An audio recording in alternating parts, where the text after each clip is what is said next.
Hey everybody, this is Rydo and we're back to Fallout New Vegas. So, I never, at the end of the last episode, I guess we'll take a step back and explain it. I was way in a different location. I was basically over here looking for a traveling salesman.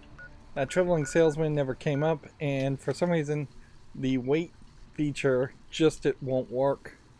But I did find a bedroll and sleep, and that didn't happen either. And Raul here has glitched. And so now we have tiny Raul. So instead I came over here to the Gunrunners stand, which this is totally added by DLC.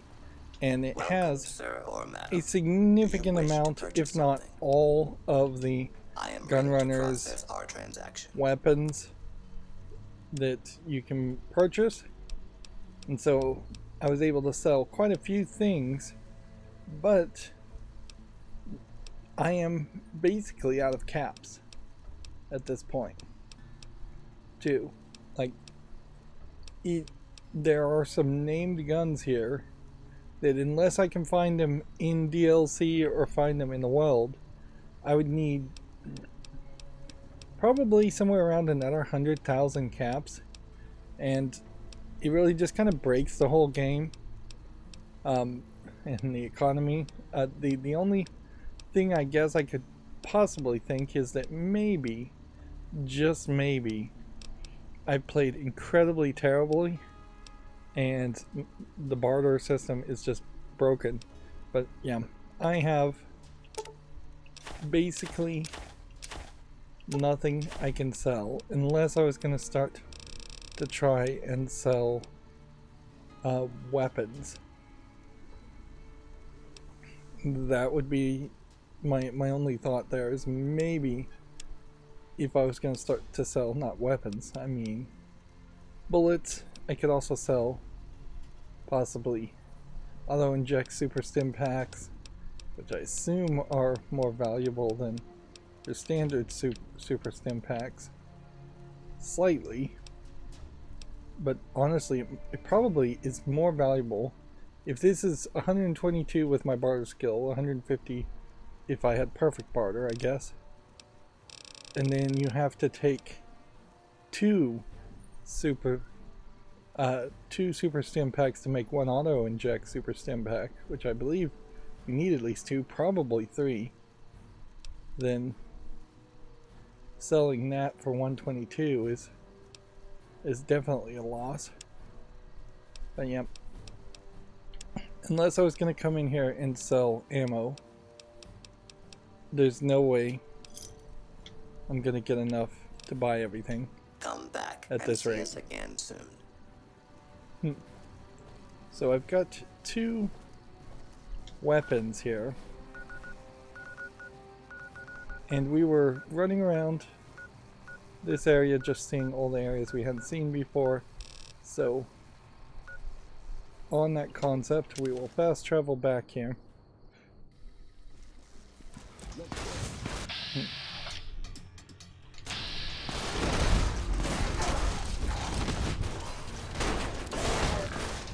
Who's killing these death claws?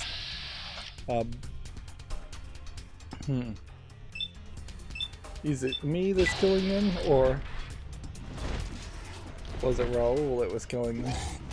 It definitely seems like that was Raul that was killing them. Okay. I don't really have anything else as far as a weapon to use than the grenades. And I just had my HP increased by the auto inject, otherwise I would have lost. Yeah.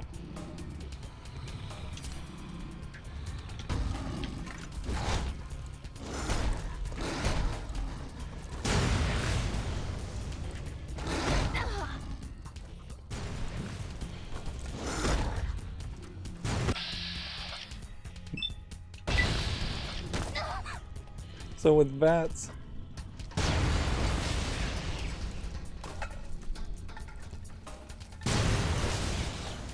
I can target these guys and actually make sure the grenade lands near them, but it still is not really the experience I would want. It's ridiculous to be attacked by death claws when you load. What happens if I die?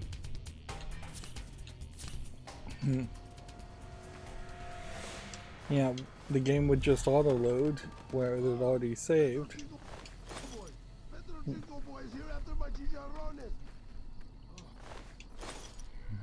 Raul's screaming things in Spanish. And I think Raul is still tiny Raul. I mean, that is just kind of insane that you would have something like that happen. It definitely makes an argument for there to be a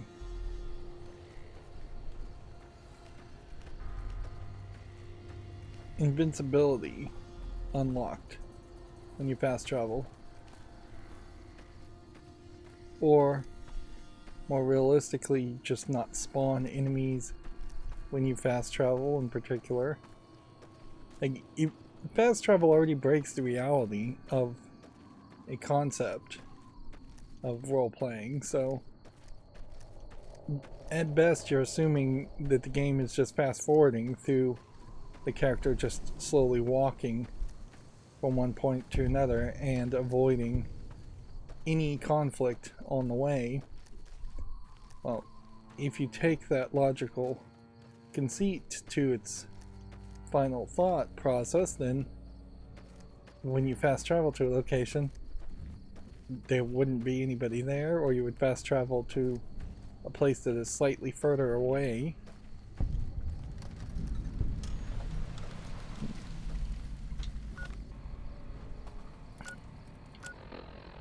There's no explanation, however, as to why there would be death claws there. Have we just gotten to a point now where death claws can be anywhere? Or has the game glitched? I have left the game running, so it might be that it is just totally broken. Alright. Let's try this other flaming sword. Let's actually turn off the flashlight and see if the lighting from the sword actually does anything. Doesn't feel like it. So it's just an effect. These caves could potentially bring you to a more balanced position where a sword like this actually is playable. I don't even know what he's fighting. Here we have what looks like a Brahmin skull, but could just be a cow skull.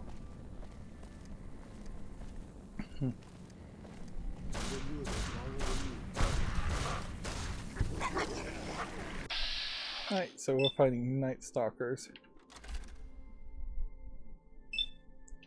Oh, and it's so slow to do the calculations. Yep. I am in this weird position now where I need to pick up every single item and see if I can sell it. There's no room for being frugal and leaving things on the ground.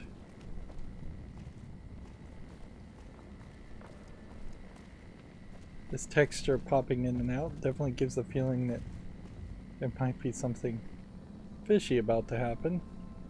I don't think that's intended. Those look like those could have been egg caches of some sort.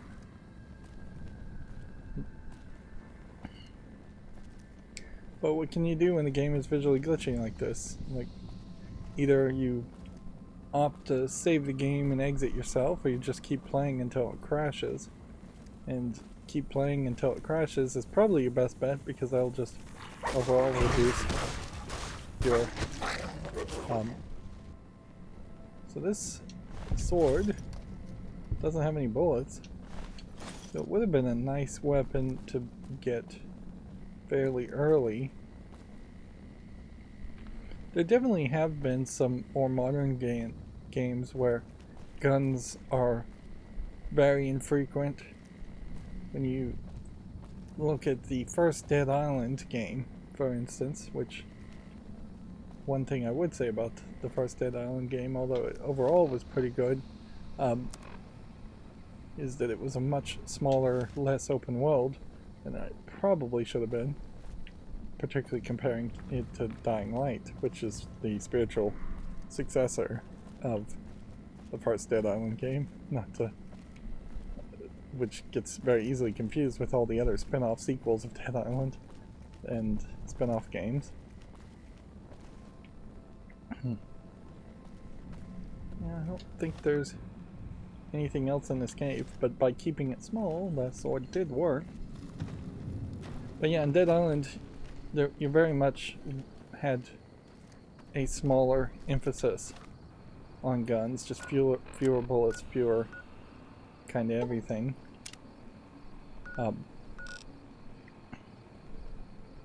So I think that probably is the way to go in a game like this.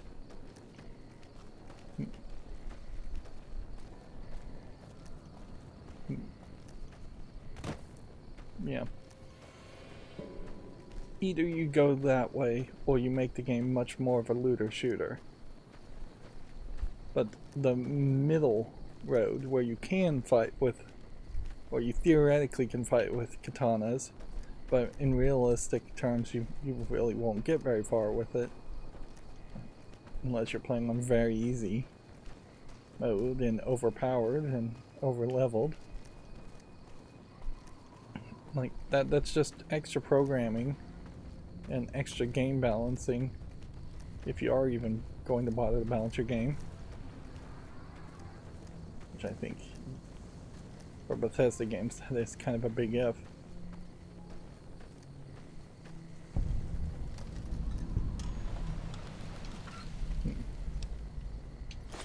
And I guess I just take everything.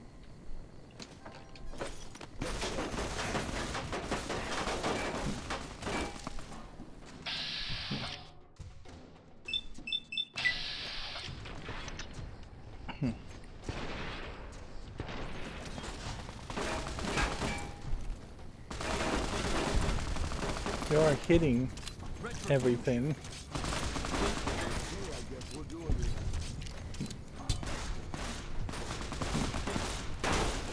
There is fire damage here.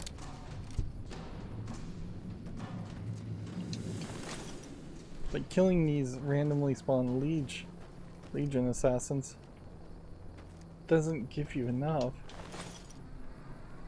Not unless they're gonna actually have considerably better equipment now. So this is supposed to be a farm, and I guess the thought here was going to be that maybe there would have been some quests that would have improved the farms, or possibly even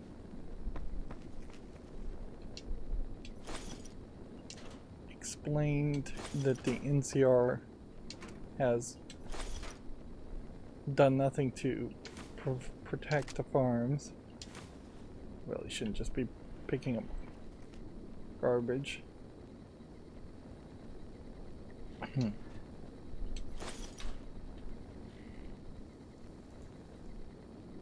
There's nothing here, just an ammunition box or two, a locker.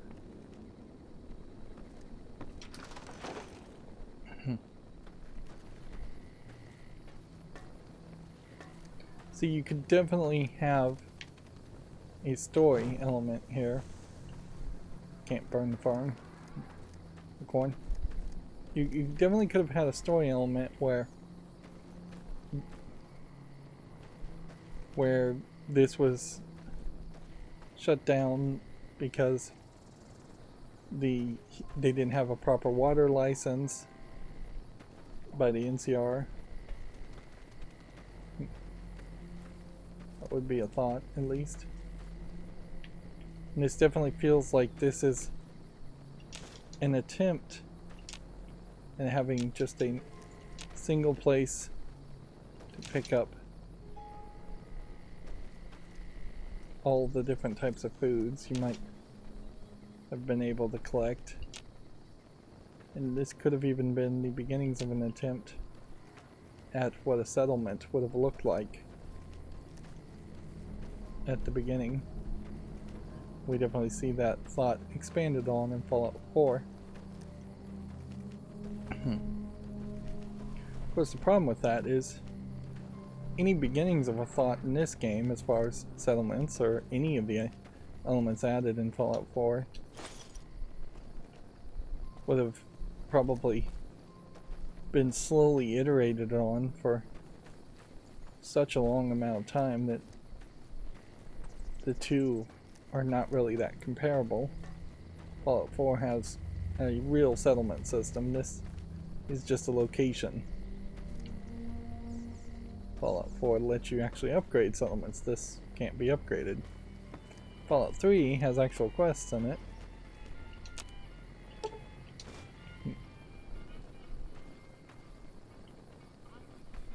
So it definitely comes off like this is an example too where the number of level designers is just way too high compared to the level of encounter designers. And overall it just feels like there's an off balance, which I have to assume is a failure in leadership. That, yeah. And certainly you can baselessly make the accusation that if you have somebody like Todd Howard, let's just blame Todd Howard, but if you have somebody like Todd Howard, who spends a lot of time taking interviews and hyping up concepts, he's probably spending less time than he should actually leading the development of games. And so I wouldn't be surprised if there is a lot of people who were at Obsidian who were left to do whatever they wanted to do, or left without any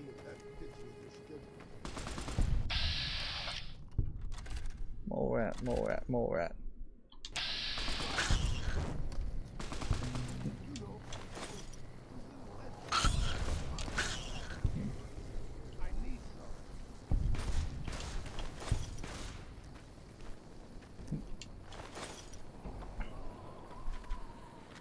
So yeah.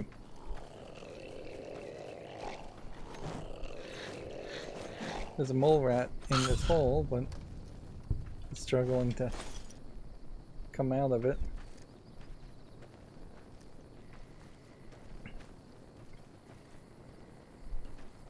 Yeah. With very little guidance, I imagine the move would be to just make a shack, make a farm. Just not really know where the total story is going to go forward. That farm that we just looked at in no way is connected to Mr. House or the Strip, and so anybody anywhere could work on that. Here we got some NCR troopers just wandering around, so we're going to ignore them and walk this way.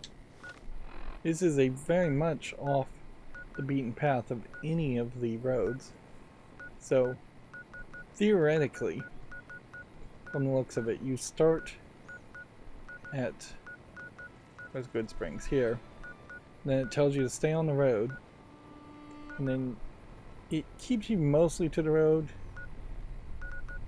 at least until you get to Prim and start to do all of that. But apparently by about the time of Nipton and you hit this intersection, the thought should have been to leave the road. Because there's quite a lot here that's fairly far from the road. There's quite a lot here that's fairly far from the road. Definitely a lot down here that's fairly far from the road. And it definitely would have been way more balanced to encounter all of this before I got to Camp McCarran, before I got to New Vegas.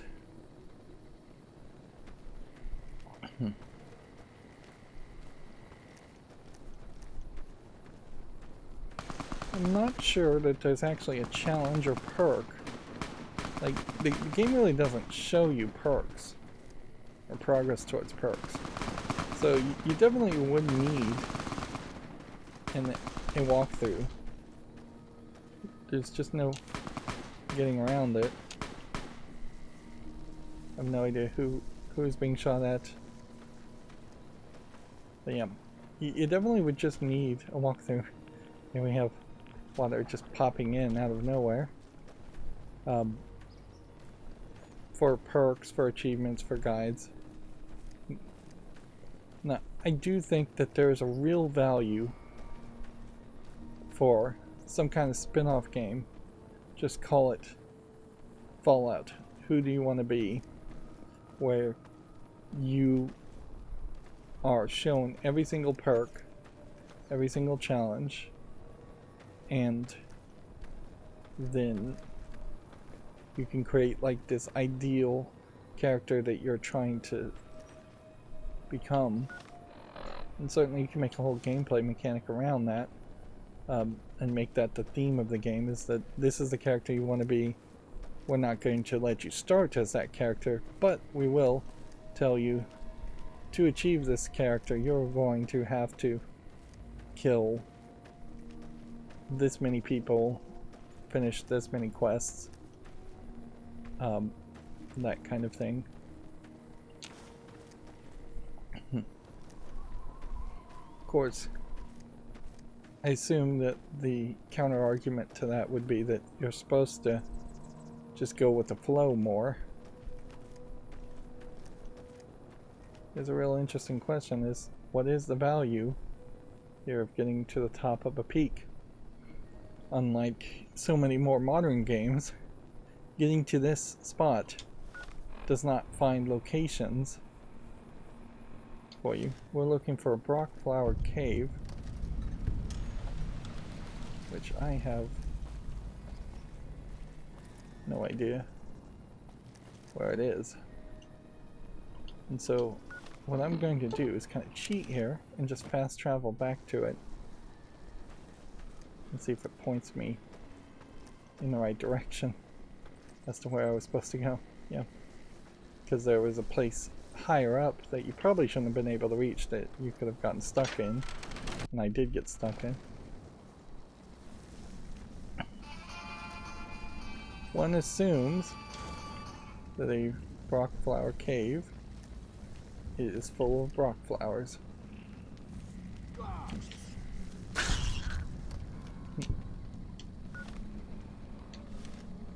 And yeah, the traditional fighting giant rats or fighting rats concept doesn't really play out quite the way it should, in that they're not super likely to find this cave.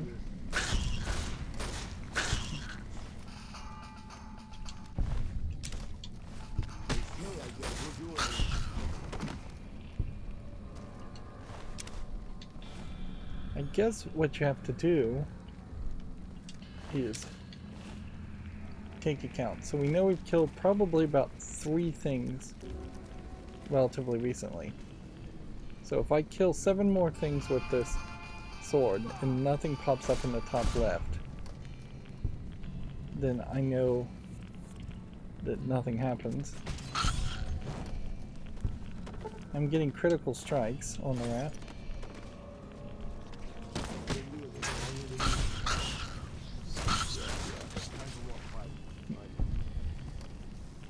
Accidentally hit my own guy. Wonder if that's supposed to be a problem.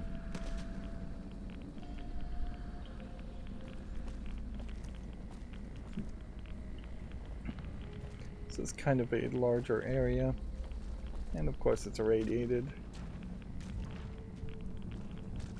which that would have been fairly dangerous to investigate as an area.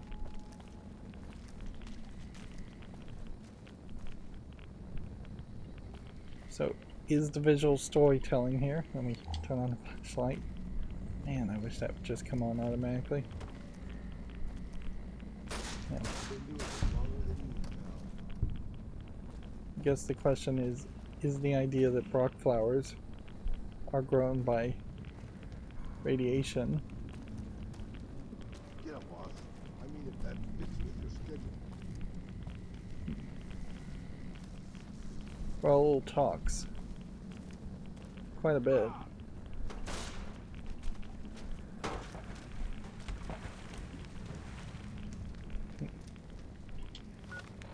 Okay, local map.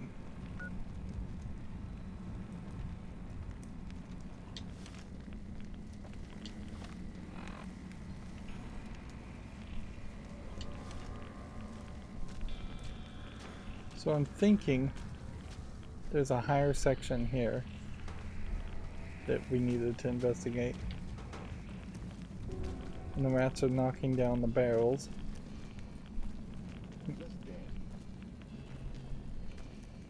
Interesting. So it's a little experiment on physics to have an enemy around you.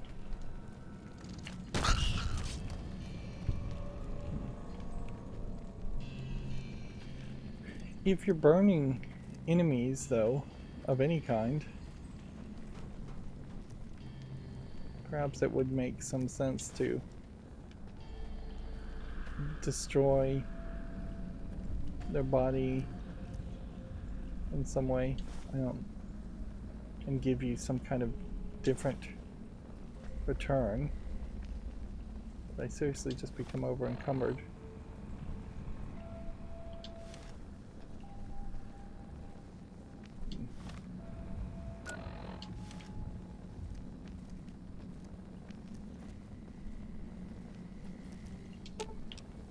I'm sure you'll be fair and equitable, boss.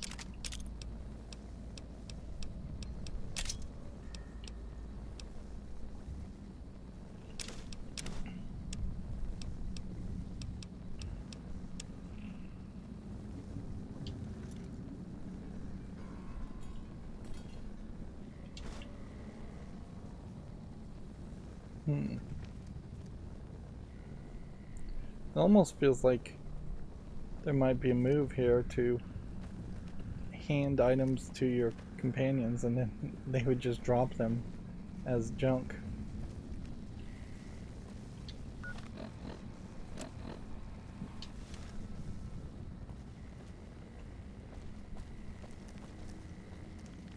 What we're looking for mostly here is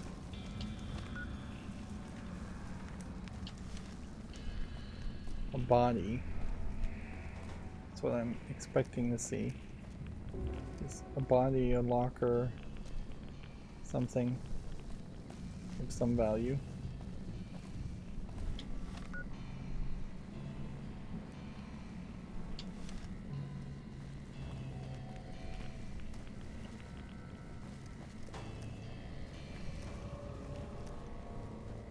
This does feel like this might be more of a twisty maze than I was expecting.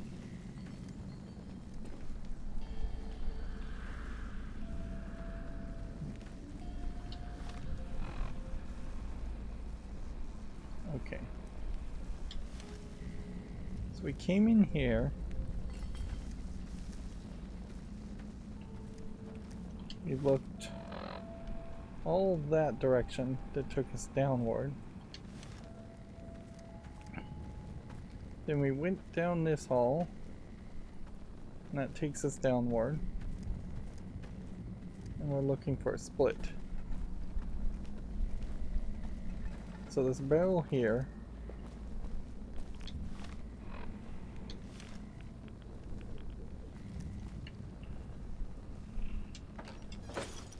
Sunset sarsaparilla case.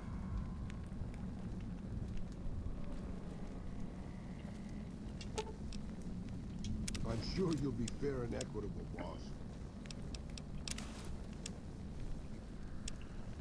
Yeah, it really does fall apart when you start to collect ridiculous things.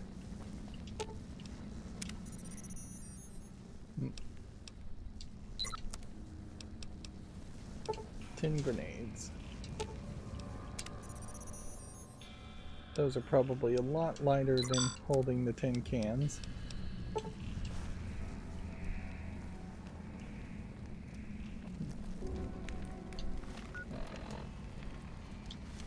Thinking this has got to be a different path.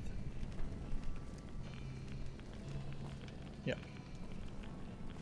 This is that higher area. So it really is a maze.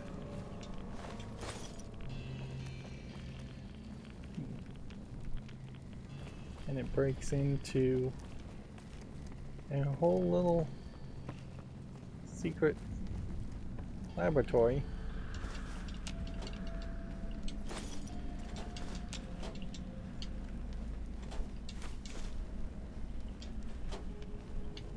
And see, this is kind of a great example of how you can't just hold down the A button and pick up everything, which is what I'd like to be able to do.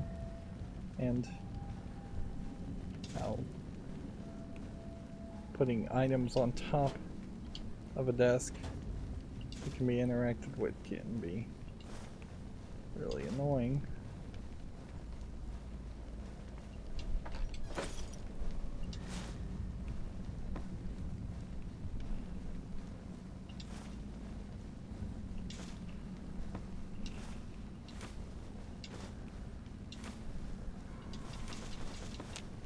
You thought, I think, is that everything that was down there on this table would lead to a medical bag, and there was just a gun. I almost completely overlooked that gun. There's a duffel bag here. It's kind of a unique bed. We haven't seen a lot of that.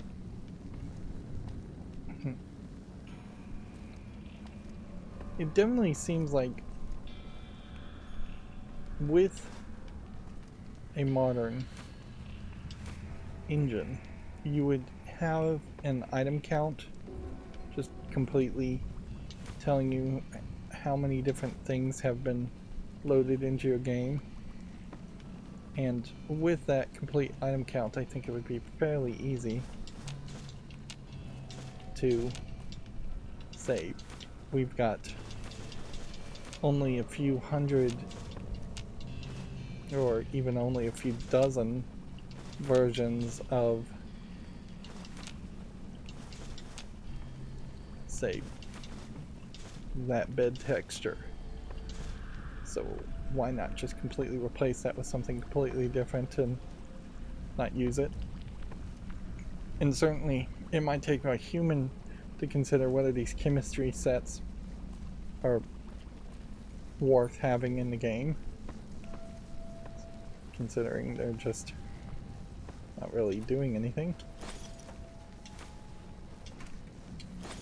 There's a lot on the floor. Very easy to miss everything that's on this floor.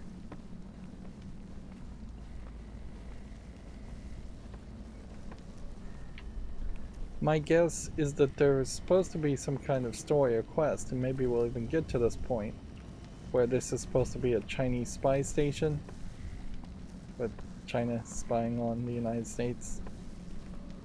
Although I'm not even sure it really is the United States. I think they call it the United States pre-war. So we can make a doctor's bag.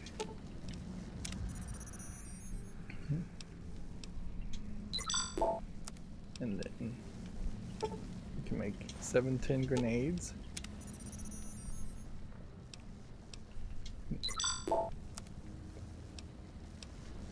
what are we missing otherwise? If I had a whole bunch of lunchboxes I could buy and sensor modules, like, I need better crafting things. That's what's really failing here, is that you need a crafting ingredient to just let you use better similar items. Like, I'm still not sure where you even get a cosmic knife from.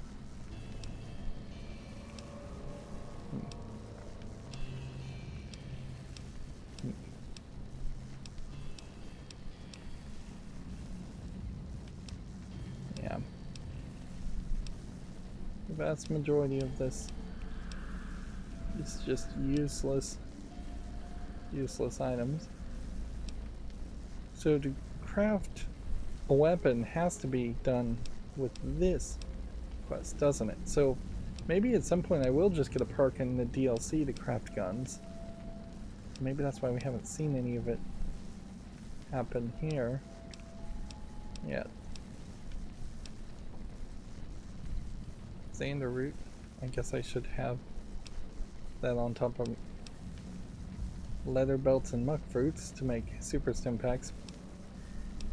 And a Nuka-Cola and a stim pack though, so one stim pack to make a super stim pack, it's probably worth it. Stim pack probably is much less expensive to sell. Yeah, the vast majority of the items I have at the moment kind of pointless.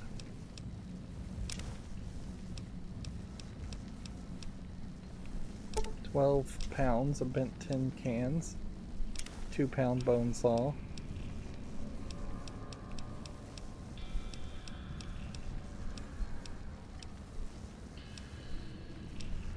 a 5-pound conductor, deathclaw hands, dinner plates, empty bottles, empty syringes, hot plates,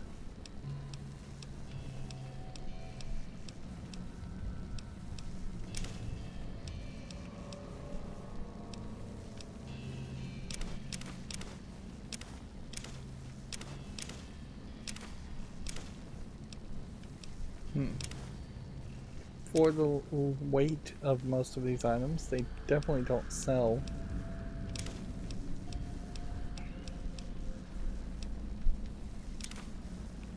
So yeah, this also really brings about the idea of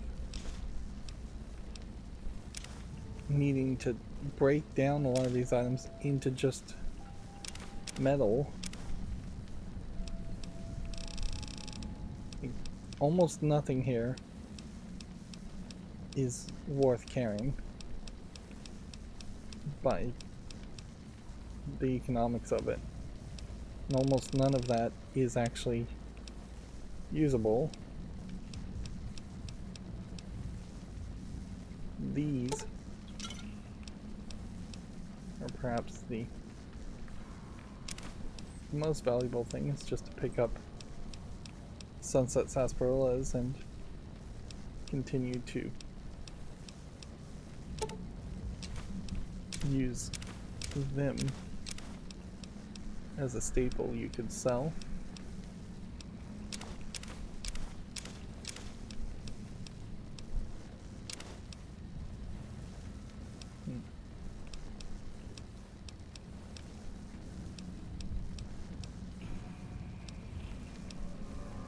Take note though,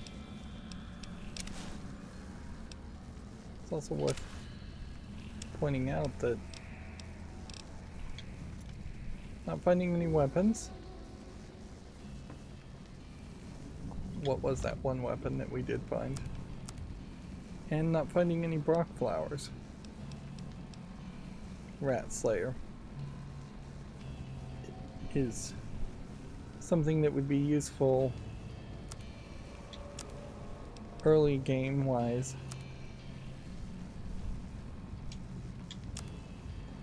pretty much it. And see, me modding that weapon right now is kind of a stupid mistake, because I may have already modded a different weapon before.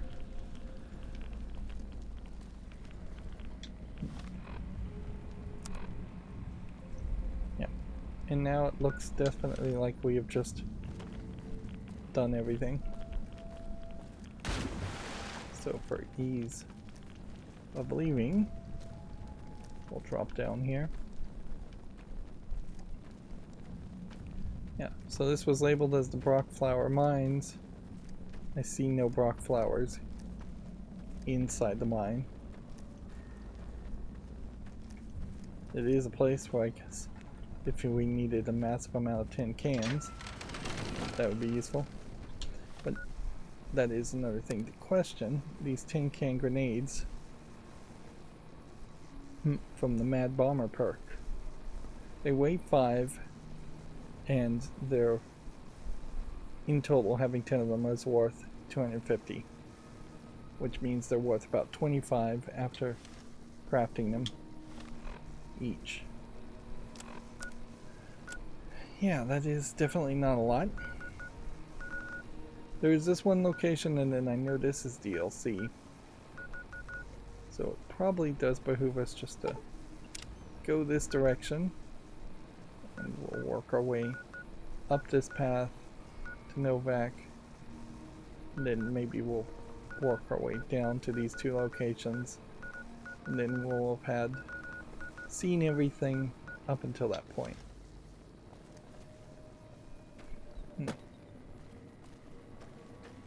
Where are we going? This way.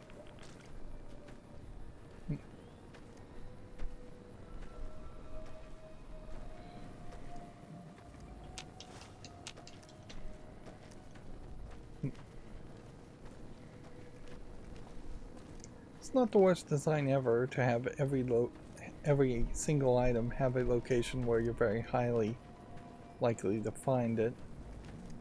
But Brock flowers as an item is just one of far too many items.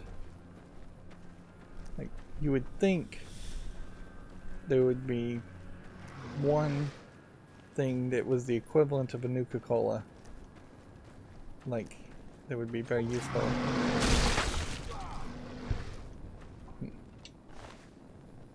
Bigger horner meat is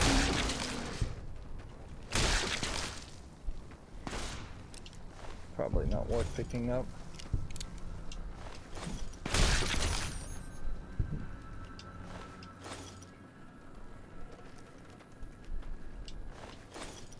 And there's definitely no way you would have been able to be a pacifist and get this many levels and be at the point I'm even at, which is not even very good point. So bigger horner steak.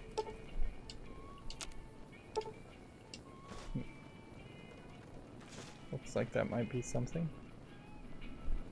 Healing powder, fresh apple, tin plate. Carton of cigarettes, £2.40 is actually probably one of your better offerings. Fresh carrot. It definitely feels like I need to turn these off. I know that a couple of my videos have already been flagged for music playing in the background. And in modern games, you would basically nowadays need to ask the player if they are streaming. And yeah, we could turn the music down some. But you know what, whatever. I'm just gonna leave it. I'm probably not that far, probably not that close to the end of the game, but also just don't want to deal with it.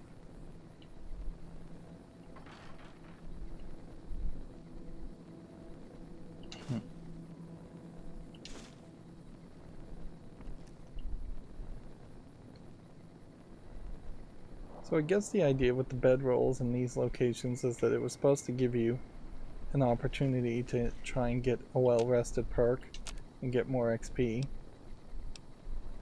Let's see. I suppose you could hunt around for those items. My survival is at 88 right now. Mutant cave fungus is incredibly rare. Bighorner meat could be turned into bighorner steaks, and that's fairly frequent. I could just run around hunting them. Bloatflies are fairly rare. Brahmins, somewhat rare. I don't know a place I could go to make a bunch of Brahmins. And then some kind of DLC is going to get a Salient Green to make cloned food. But I think that's all DLC. I don't know how you get a jar of cloud residue.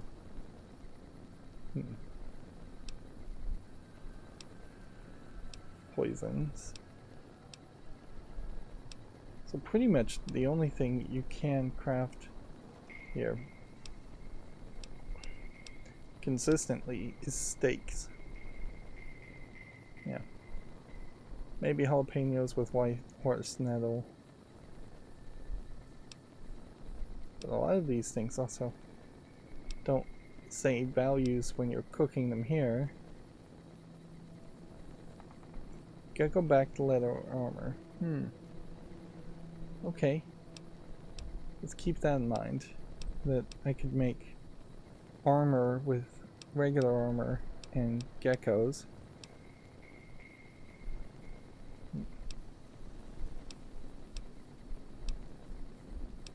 But yeah, Xander root seems to be the main thing you need to make homebrewed Nuka-Cola. You need way too much to make homebrewed Sunset Sarsaparillas. I do have a recipe, but I never have Nevada agave fruit on me.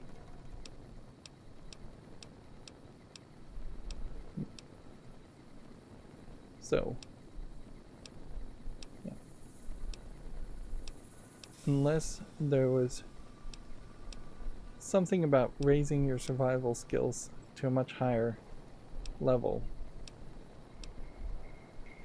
I don't think you're ever really going to cook any of those things.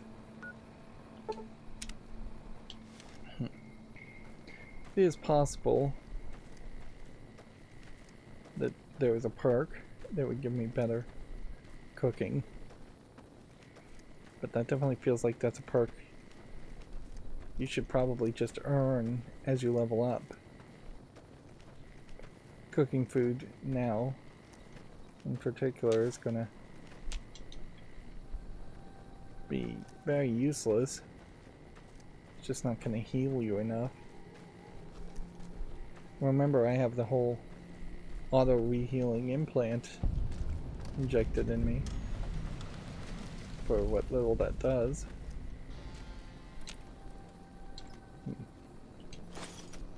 Wow, just nothing. Pile of crafting ingredients on this wrecked highway, which I guess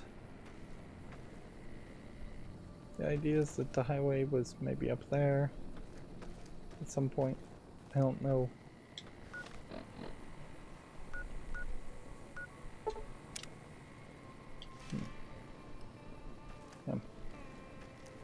I don't know where the road would have started and stopped.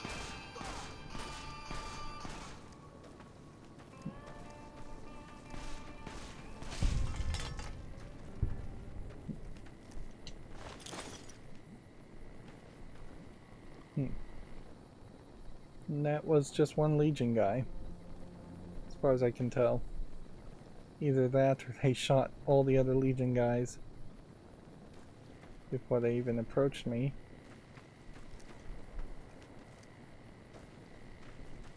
And that feels fairly odd because there just isn't any other spot we've run into where one Legion spear thrower was alone. There could have been more sections like that.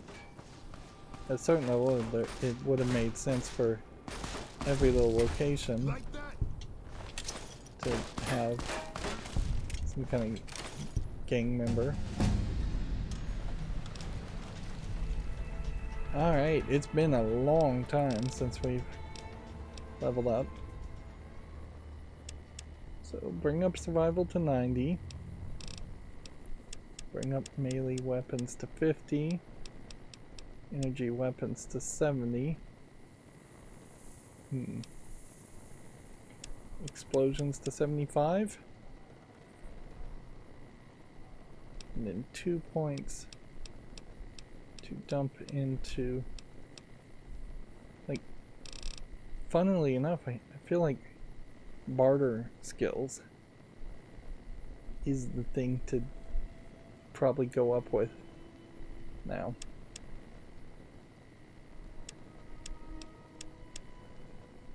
Yeah. Let's just dump 2 in the barter skills. But no perk unlocking.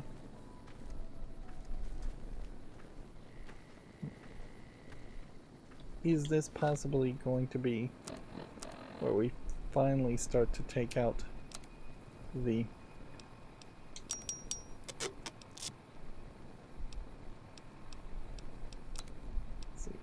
So I'm just gonna assume the move here is to get rid of faction armor in favor of merc armor, because at least I can give merc armor to people.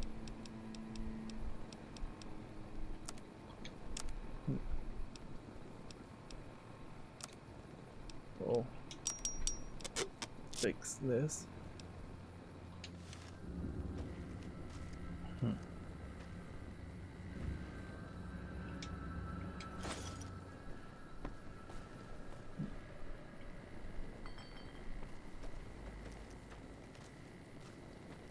From the looks of it, though, there's probably not too much here.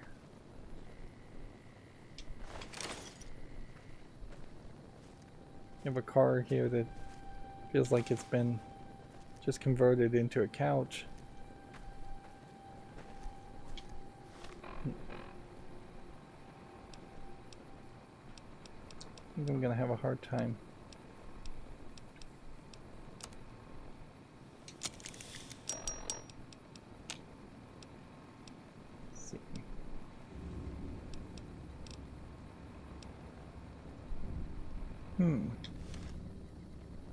Am I not wearing any armor? Apparently I'm not. No, I was wearing the Remnant's power armor.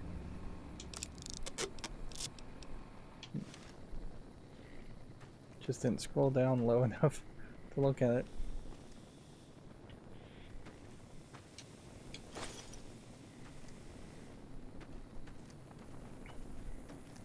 It is a pretty obvious question to ask as far as why do you need so many ammunition boxes in this game when you should just be able to find the ammunition on enemies they're killing. So I guess I was supposed to have walked down and seen the dinosaur. Definitely feels like that was the plan. Is that there would have been a lot of visual markers if I was looking upward and paying attention. And yet, I didn't see any of that. Just didn't happen that way. I was instead, I don't know, I guess I got to Ranger Station Charlie and then got distracted and walked this way, and then I took the road this way, and approaching from that side. I never really did see the dinosaur.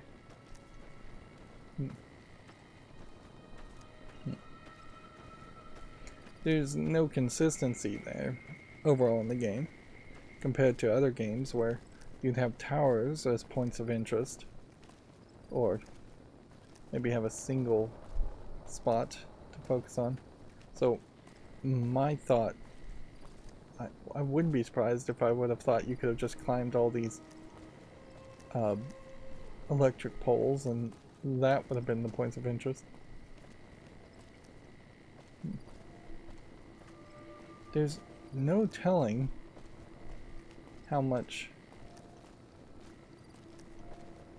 is here also that I've just not engaged with, somehow missed. It could be quite a bit, it could be very little.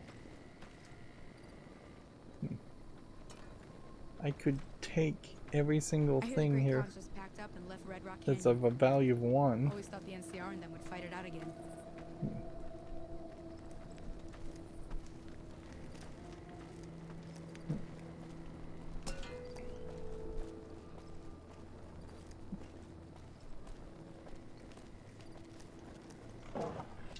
Hey there. Need anything? I don't think this guy's gonna have too much value, so I can buy like purified water and then I think fairly quickly we're going to run out of things.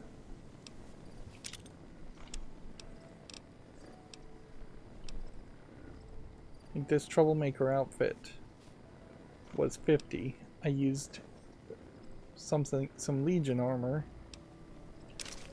to improve it.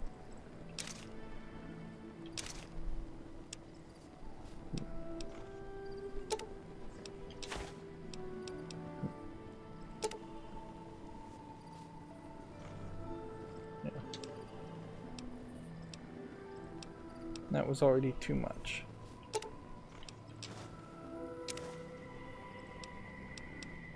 Should be selling smaller garbage items.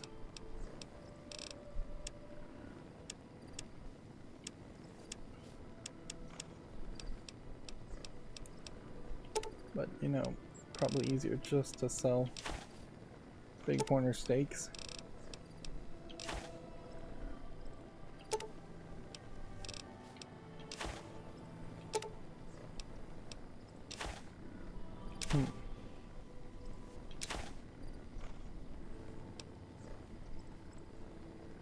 Blood pack.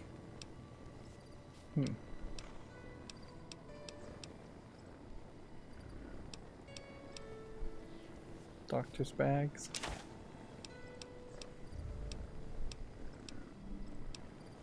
I don't think you can do anything with healing powder.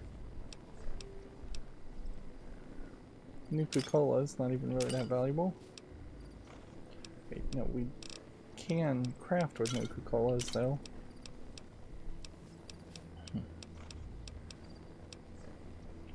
Russian water.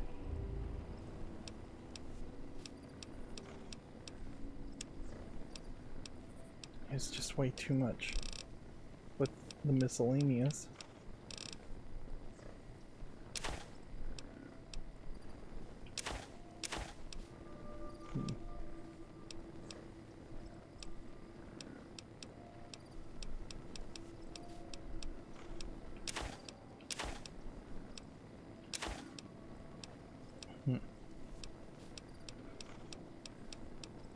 Yeah, it's such a waste of time going through all this.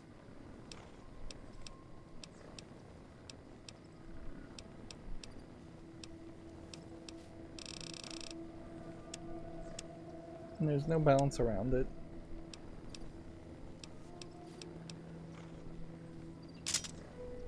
Alright, that's close enough. No balance around that at all. As far as really trying to sell items in purchase other items from that traveling merchant.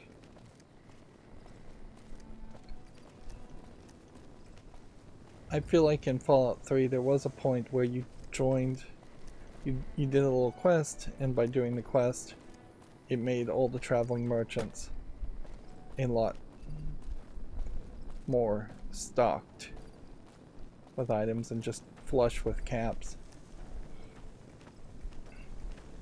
And you really need that if you're going to have the whole barter system be a system. Although inherently you probably just don't need the barter system to be a system. You get rid of the junk items, you make every item an important item that upgrades your weapons, or... Interesting. We've got a Wastelander just stuck here. Let's move on.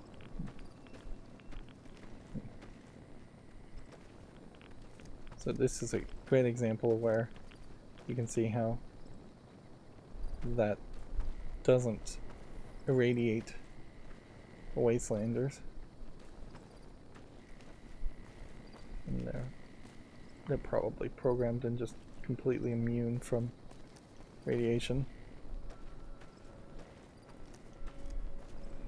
I see a Legion character here. This could have been somebody we killed a long time ago.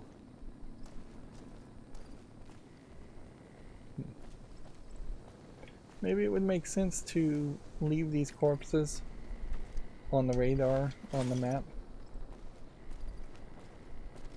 That way you know where you can go back and get them.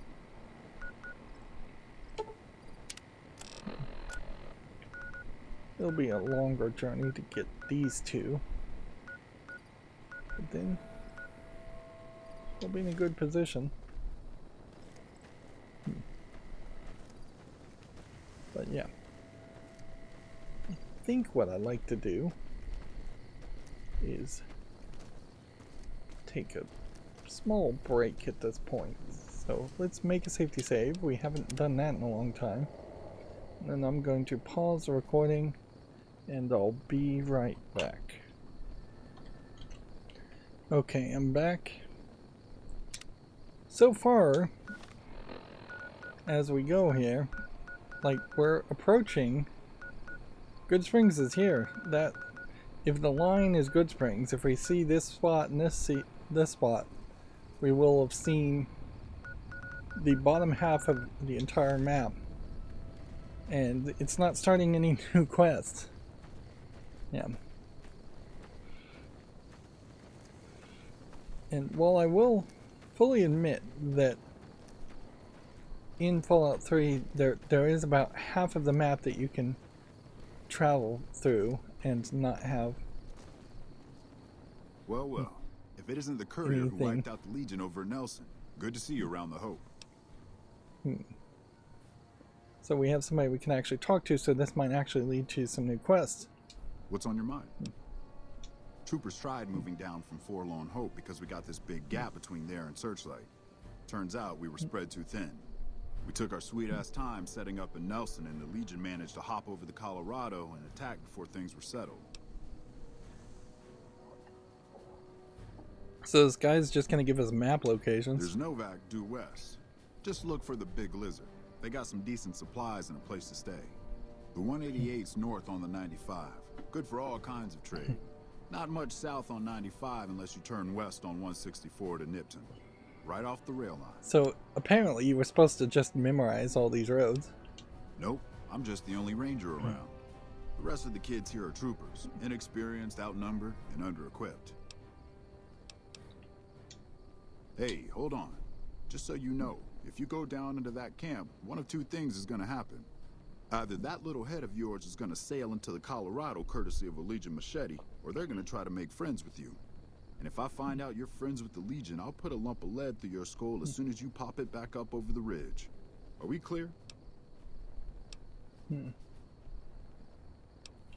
Much obliged. So this is just straight up a warning to not side with the Legion. Stopped engaging us. Smartest move they ever C4 made, and ask me. detonators. We should play with that. Let's just see what C4 plastic explosives looks like. As far as putting it down somewhere and killing something. Yeah, that could have been a case where that would have started a new quest. Yeah, there definitely feels like there is a... Here we can see a mine. Get 5 XP from that. And see, this is the area, this is the city we had already cleared out, I believe. So, yeah, we already killed the Legion and cleared out this whole Nelson area. Red plates. I don't think I have a red plate. Let's see if we can take one, lose some karma in our insane quest of looking for items we haven't collected before. A lot of smashed radios, but the radios don't seem to mean anything. Yep. There definitely needed to be a quest here that would have just had you travel all around to every location. And maybe there is going to be some kind of quest like that later on.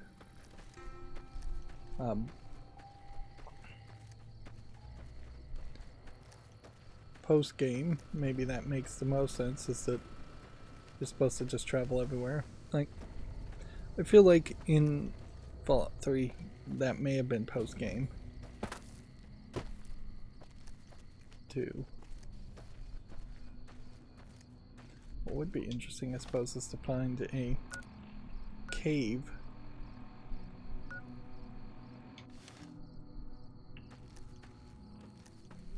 and see, not a proper cave, but a cave that would just have blackness in the back of it, or a pile of rocks. If it was a case that C4 in particular was needed to blow up piles of rocks, and you can't really damage the environment with C4 and only C4, that would be interesting.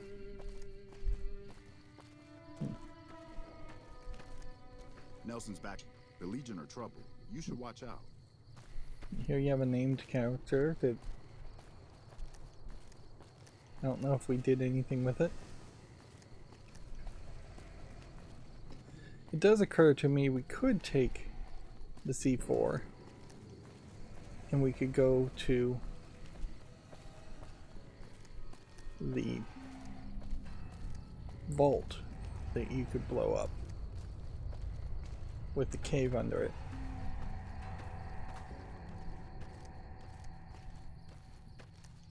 It might be an interesting thought there.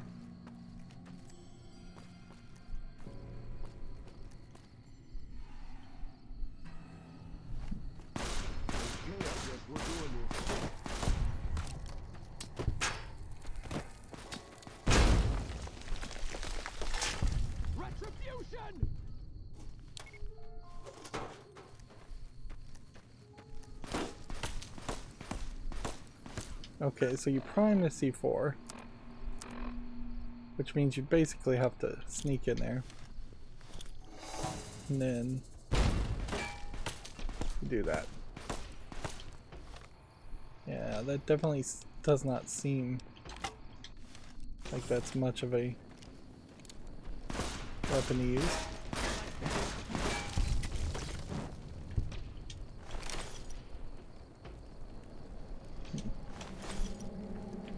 Blowing up people is going to make a great problem when trying to actually find all the bodies to search.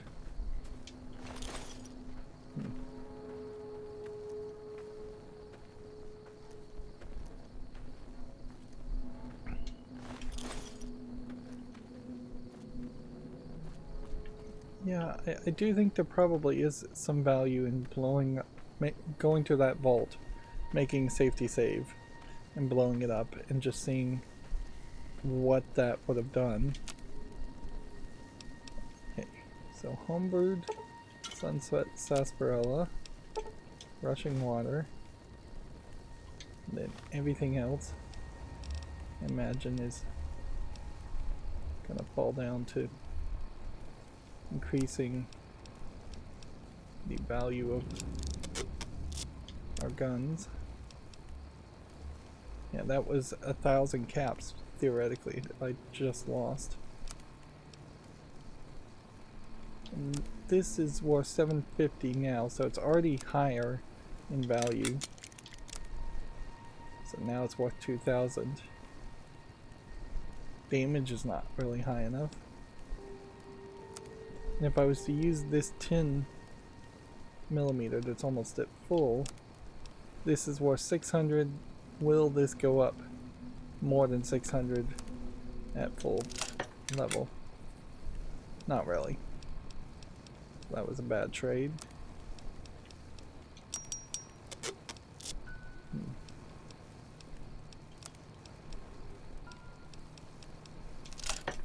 Machetes themselves only worth about 50, but they are, I suppose, decent items to use to repair other things. Spears look like they're of a decent value. And then the move here is to get rid of, I think this veteran helmet is 46 at a lower value, so I assume this recruit helmet, yeah, that gets to 100, and then this helmet is 28 at the halfway point. Then Legion recruit armor, right, prime armor at about half is 40. Recruit is at 60, and half here is 90. So I think that prime armor must be better. Yeah, at half this is 94, or this is 90. So I think the trick here is to make the prime armor the highest value item, and then probably the veteran armor the second highest value. Nope, I was wrong.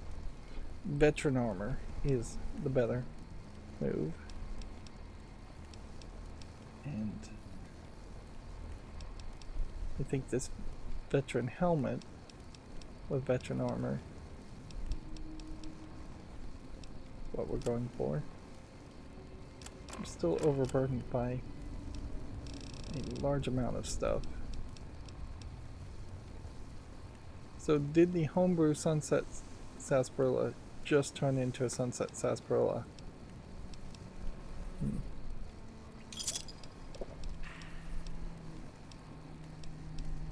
Or is there possibly something here that's going to be labeled as homebrew sunset sarsaparilla?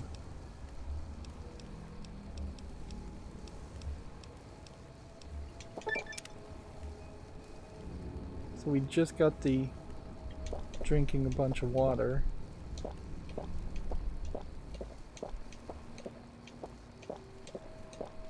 Quest. Now we're drinking a bunch of water, and it's not seemingly moving that challenge any further ahead. So I think we've probably done the whole drinking water quest, and that there isn't any other reason to keep water around.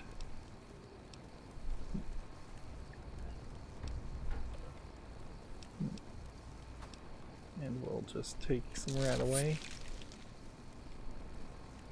You can actually see your radiation in the top left corner of the Pip-Boy, so it does technically show you on the whole screen, but it's not really showing you a specific number like you would over here.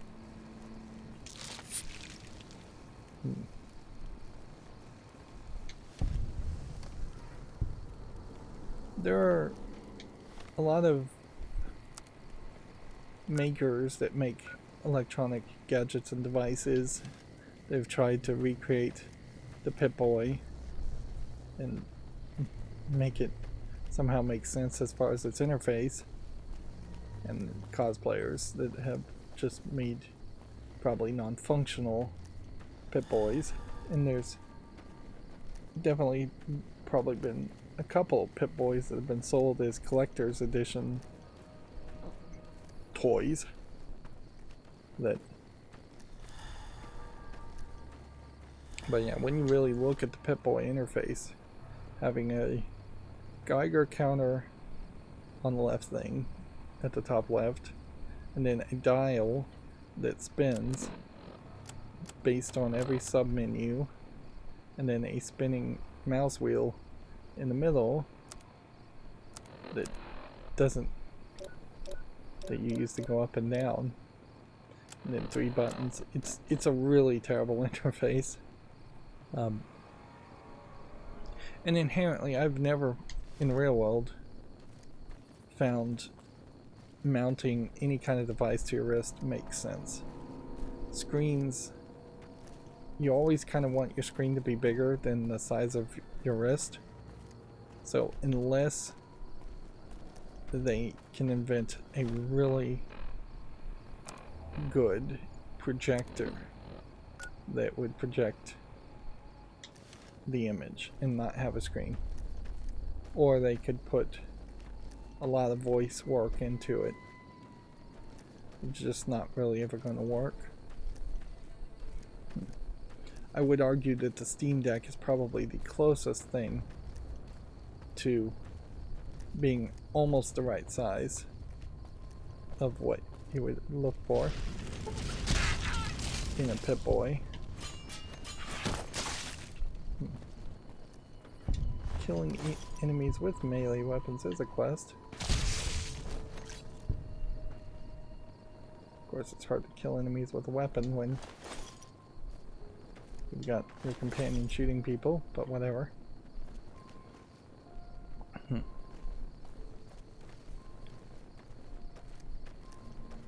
There's some cave entrance around here, I'm pretty sure.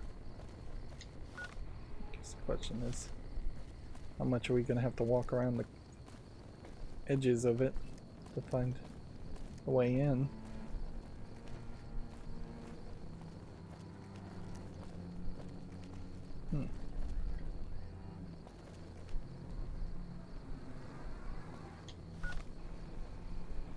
Yeah, I think it's probably the other way around.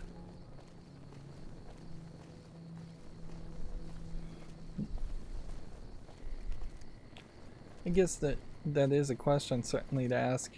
Do you need a in-game explanation for a menu, or is it just better to have a menu?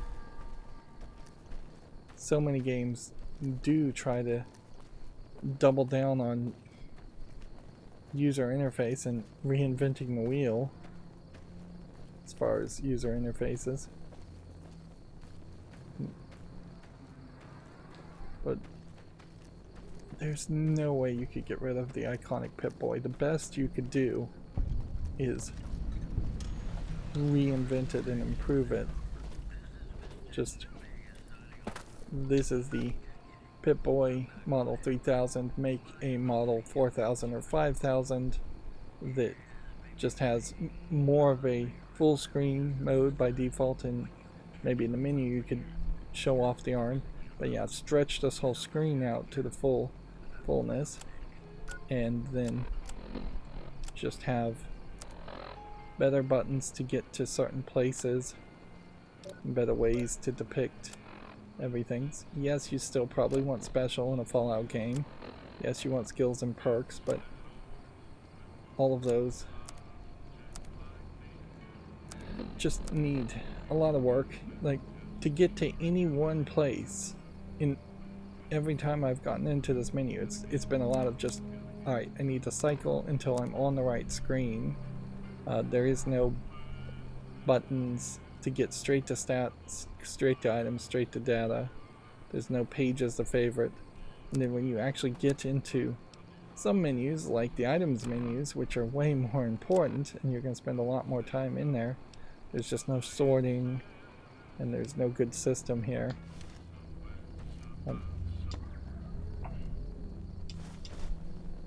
Yeah.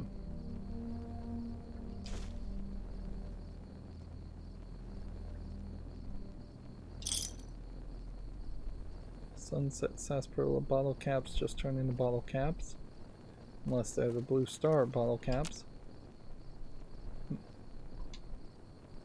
Okay. Here we have another radio to start on. Activate. It does definitely feel like there's going to be a quest just to turn on all the radios everywhere. And it's got to be turn on all the radios because there's way too many radios we've seen that are off by default. Wouldn't make sense to run around and turn them all off. Although, at a certain level, it kind of does make some sense to have just an ever repeating quest where it would be walk around and turn on all the radios, walk around and turn off all the radios, just go in circles. It'd be fairly boring. I definitely think that there's better things you could probably do with your time. I have no idea who's shooting, nor do I even know where my companions are. They apparently are over there somewhere.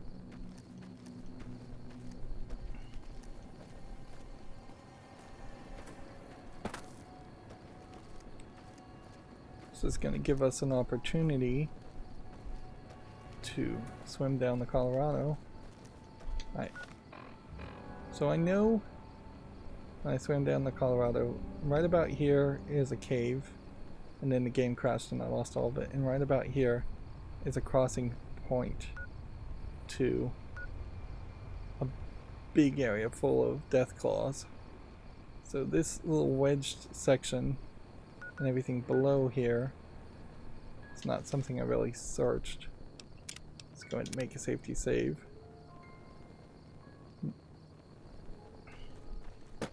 So down we'll go.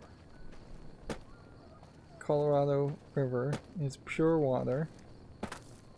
It definitely feels like it would have been fairly repetitive if it was irradiated water, like in Fallout 3.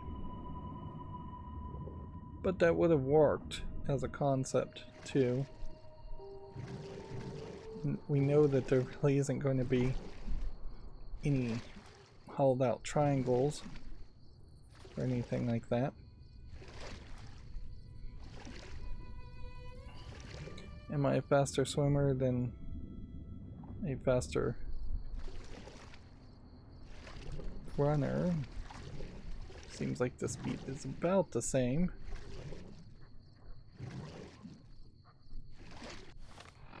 What we're looking at right now is Cottonwood Cove.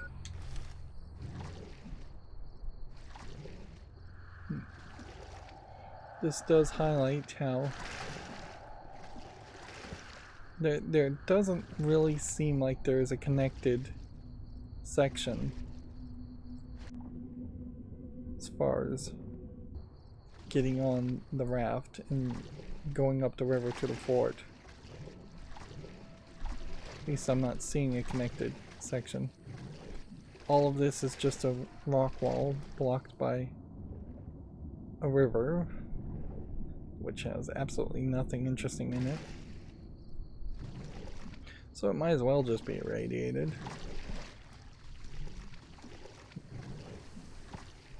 And looks like we are heading in this general direction. This may very well be just the entry location to the Drywell DLC area.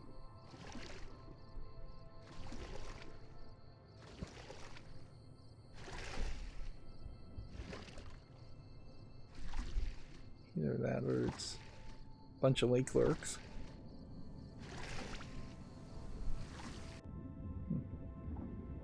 These guys, can they attack me?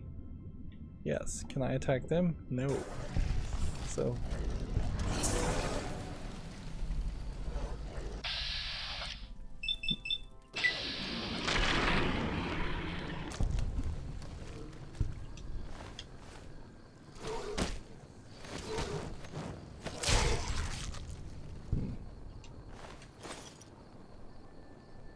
You would think using a sword, whether flaming or otherwise, would give you a higher chance at drops as far as meat goes. I don't think these guys can really hurt me much at all.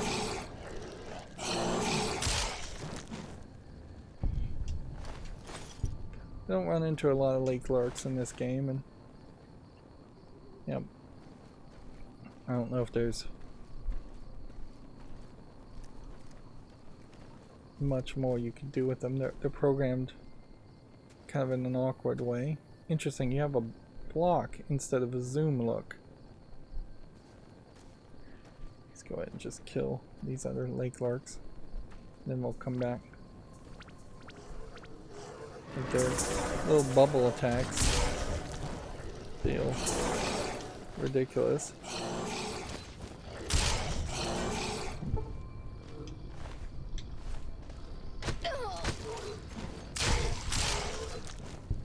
What I suspect might be happening here, one way we can confirm this, is we need to probably switch from Gehenna back to the katana. That way we know we are killing them specifically with melee attacks and not fire damage, because that might be confusing this situation. Here we have a couple more graves that we could open if we had a shovel. It seems like getting a free perk to be able to dig things free with your hands would be appreciated, instead of carrying around a shovel. So this door is fully blocked. These buildings are used fairly rarely.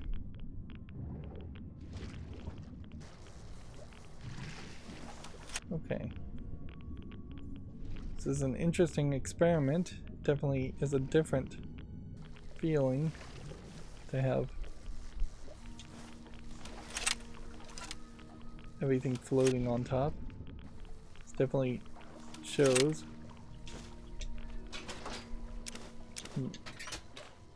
that they were experimenting a little bit. You can see these little toy blocks though floating, even though those aren't anything. I can drink out of the toilet or drink in the water itself. It's funny that the water is radioactive in this area though, when nothing else is radioactive. Which way did we come in? I think we came in here. There's just nothing special here.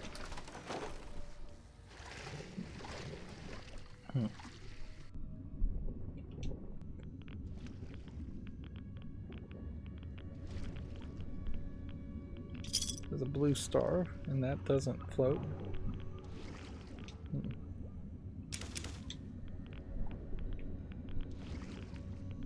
So, kind of a slightly different design with this little alcove.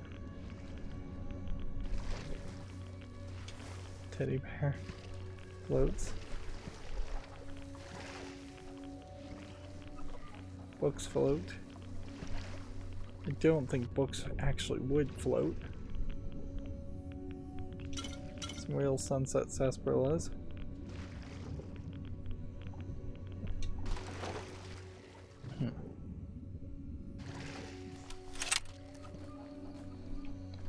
So, guess that is that.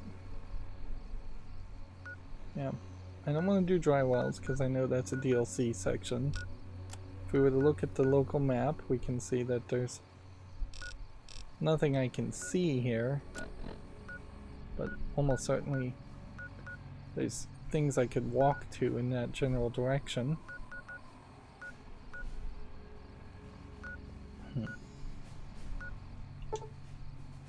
So let's fast travel here. Hey.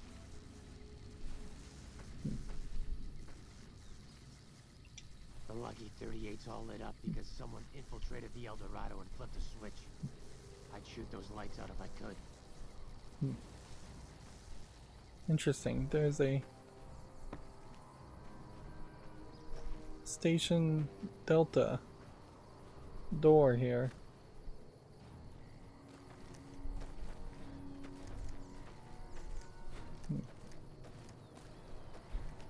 You say patrolling the Mojave almost makes you wish for a nuclear winter. Why are you still here, ma'am? Wish I could have So yeah, we could like Caesar die. What an sneak in there, I guess, but I feel like I'm gonna get in trouble doing that. So let's make a safety save. Check this out. Yeah, pretty obviously, I would probably have just ran through this area and then left.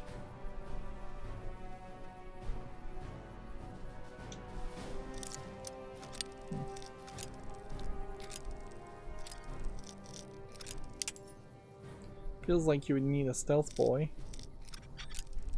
to get in here not seen.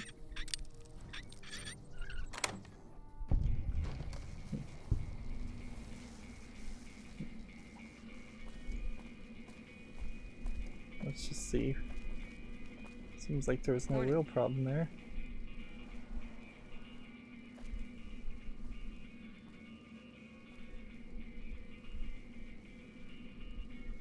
And yeah, do I want to just search through everything?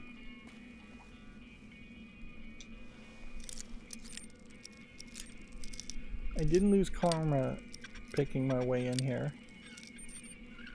They said, but I did lose karma doing that.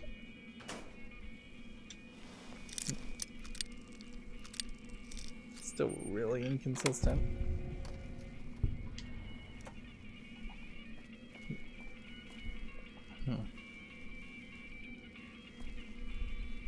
And this is just the exact same layout as the bootlegger location, at least in this first half. Then they've changed the back half here to pool table. Do I have a 13 ball? That's a question. Can I be hidden and steal a 13 ball from the pool table? And let's just look. Otherwise, there's nothing to really craft at all as far as the whole reloading stuff.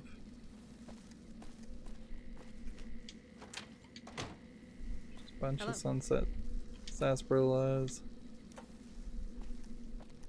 It would be nice if you could take some things, not other things. Yeah. There's no book here.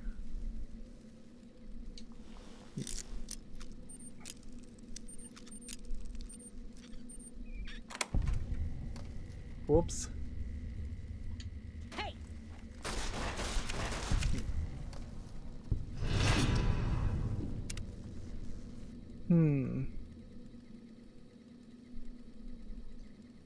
Alright, well, let's just load that safety save. Then.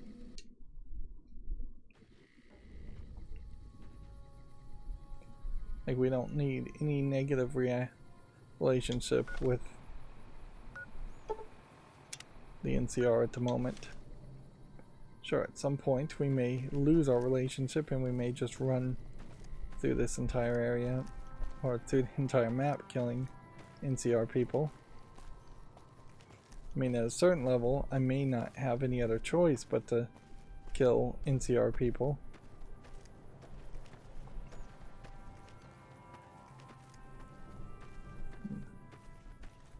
Trying to do the whole Bethesda mountain climbing trick. Find the one mountain with the angle. There is what I think, I'll throw out an opinion here, is an inherent flaw in this engine, in that surfaces that shouldn't be climbable are not just easily marked as not climbable. Breath of the Wild, of course, went in a very different direction and decided just to make everything climbable with a stamina system, which it was a weird thing to do, but it very well may have set a new standard as far as what to expect in open world games. But if you're not going to do that, just make every surface of a mountain be labeled as unclimbable, as too steep. Make it of a different visual style, so even from a far distance you can tell whether you can climb it or not.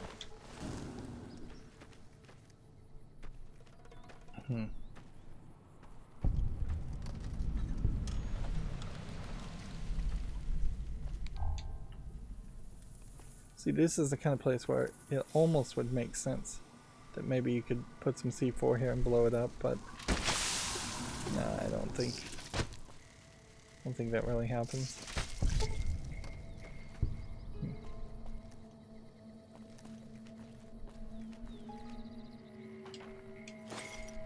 Bunch of explosives.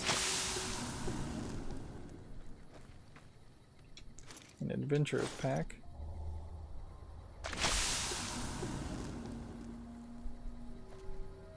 The fact that you have adventurers packs highlights where you could have a system that took a bunch of small items, low value items, and put them all in one single location.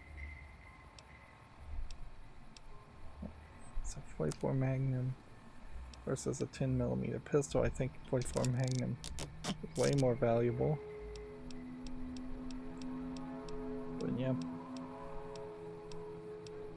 there really is a system to be made to slowly merge items, reduce the number of items that are just laying around into bigger items, more valuable items. You could certainly, storyline wise, have a elite level, platinum level character theoretically finding items in the map and upgrading them himself, and then you find this elite character particularly that would have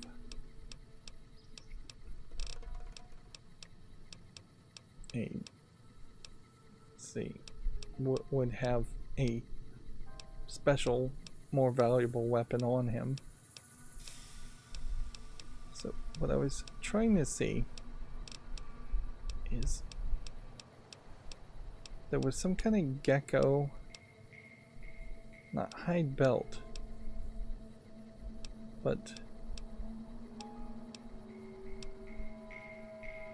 special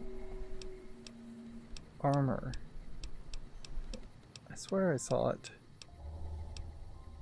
You can make fire gecko hide belts right now.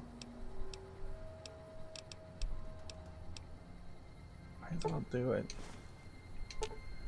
I could have sworn I had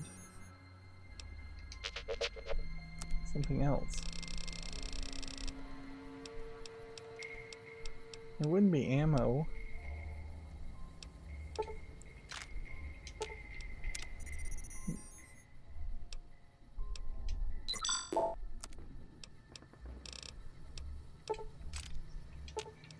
I'm wasting too much time.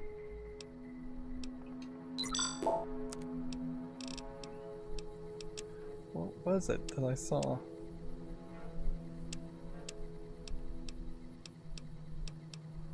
It's not an aid item. It wouldn't be an ammo item.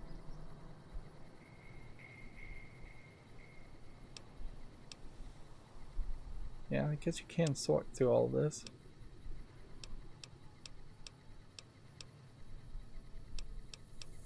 I swear I saw some... Am I just dreaming this up?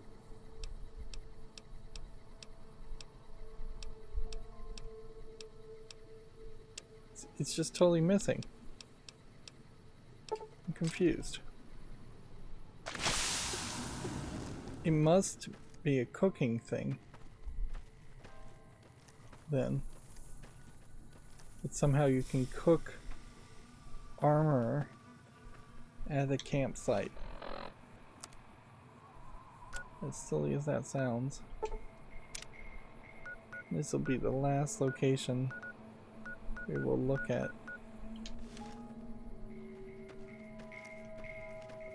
You know what? I think we might go out with a bang this episode and see what happens if we do blow up that vault. What I expect will happen is that there will be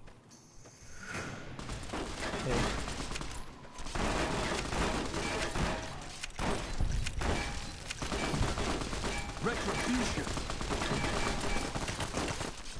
This is a great example where Retribution.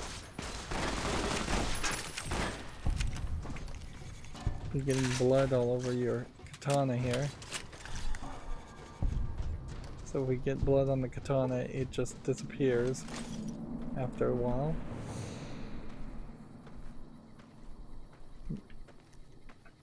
Blood on the ground, I imagine, also does the exact same thing.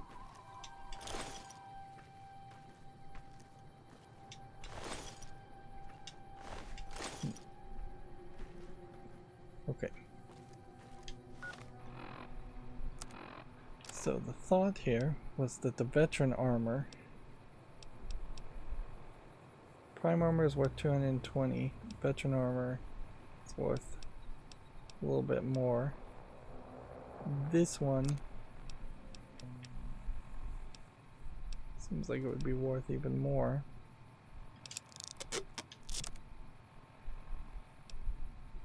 Yeah, 480.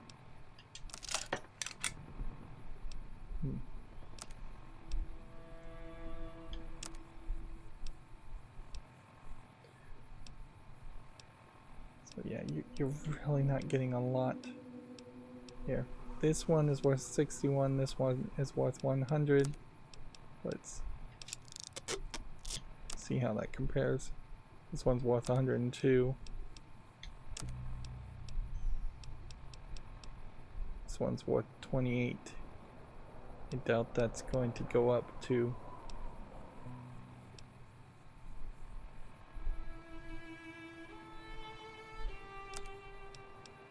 I don't think that's gonna compare. This is pathetically small amounts of caps though.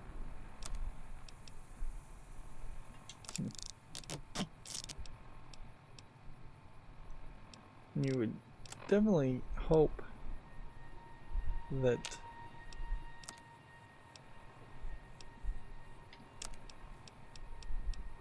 what would happen here is you would have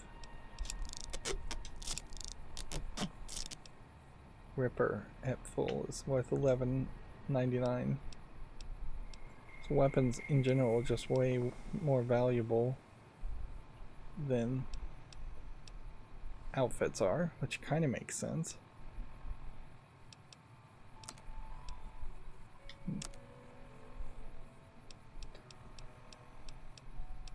Definitely feel like, though, I would like to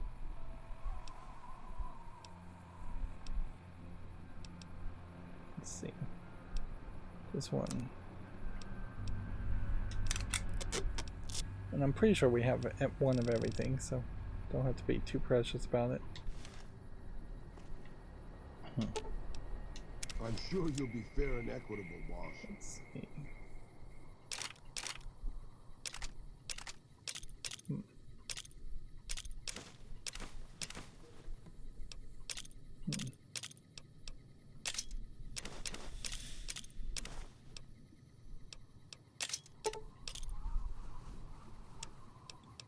You can't take any of this, I believe.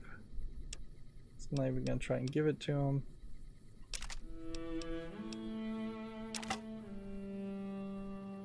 That just barely gets me to where I'd want to be. I have way too many other items in my inventory. Miscellaneous items.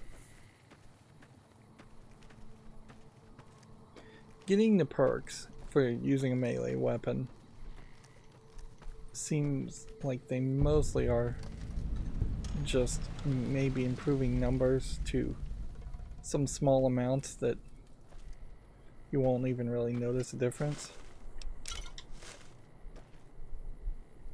Let's see.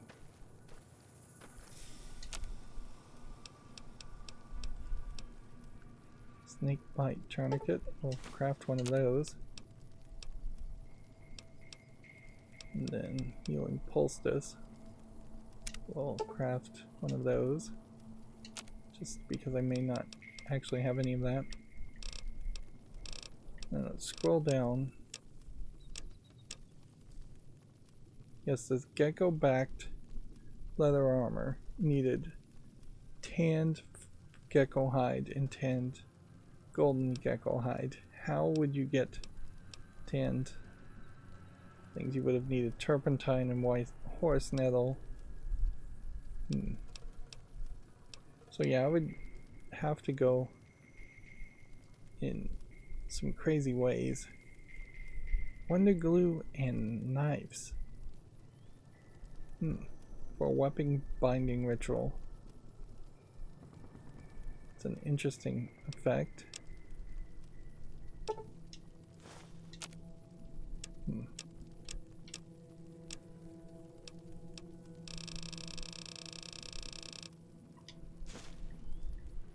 What needs to happen, though, if that was going to be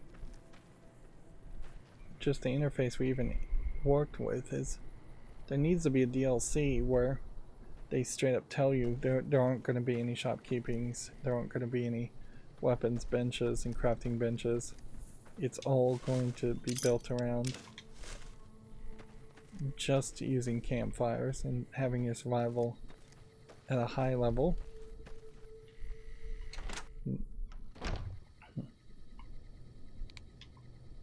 Flashlight was on that time.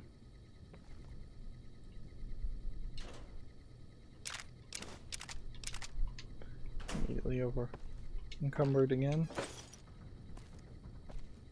Definitely not running into shopkeepers. This actually feels like this is a decent location for a shopkeeper, and for at least getting all of the items you might want.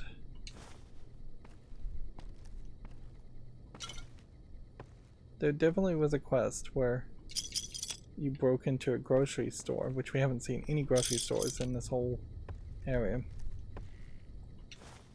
But in Fallout 3, you break into a grocery store and you are heavily encouraged to loot for specific quest items, but also to loot just for generic items. This is the only case in which we've run into something similar.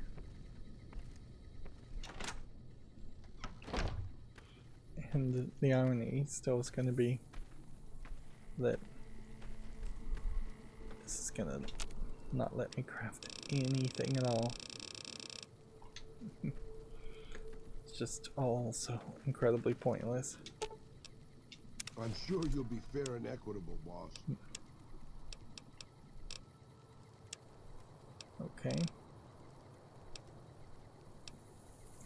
And so it's not 8 items in particular that you can just get rid of. It is a little bit of everything.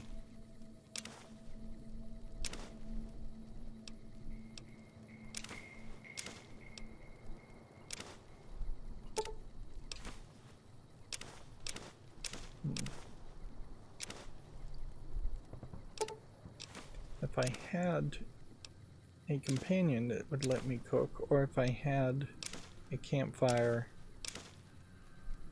or if even I had a perk that let me cook in my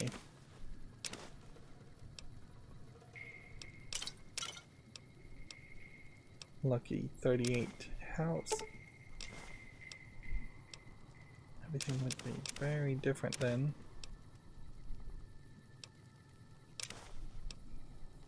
I don't even know where the enemies are finding rad roach meat.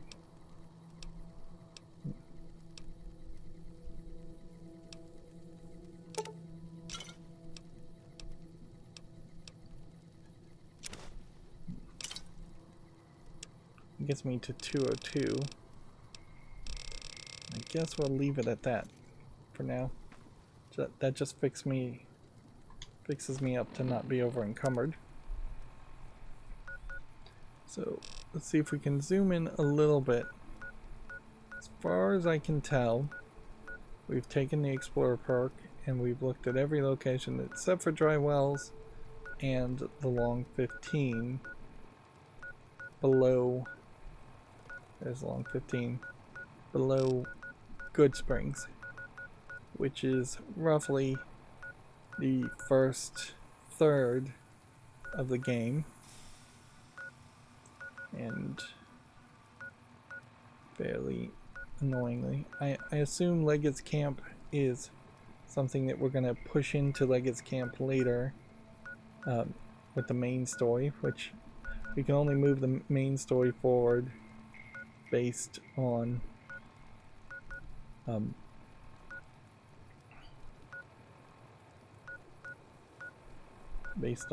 Yes Man. There's quite a lot of things we've missed just to the center section here, and some things here we've missed. We missed one thing which looks like just a simplistic ranch up there, and then over here on this side we missed a shack and Lake Las Vegas. It's funny because I actually tried to investigate that area and it still didn't walk quite close enough to the location. So storyline wise, I think it would make sense to go here next episode, and we'll just work our way around the few things we've missed. Of course, I need to also fast travel to North Vegas. And then I wanted to test is what happens if we blow up Vault 19. Which, let's see if we can figure out what happens there.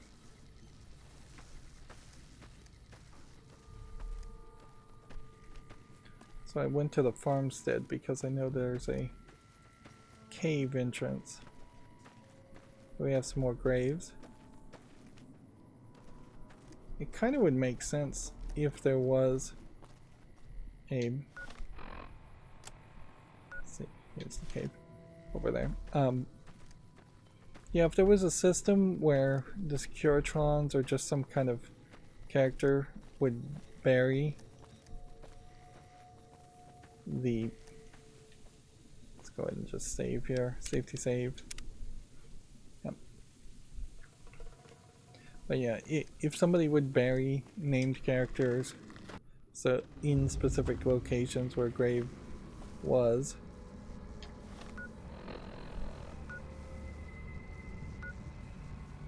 that might make some sense as far as just how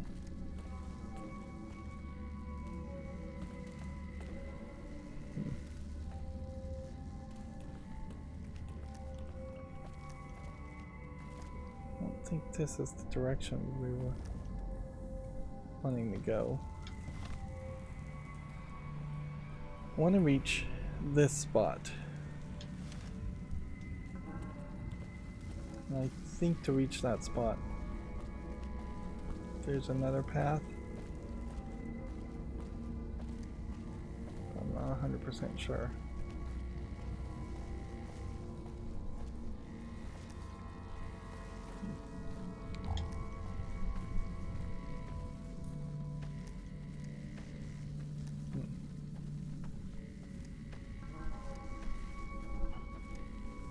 Of course, the problem I might run into is that I may not have the explosives I need on hand.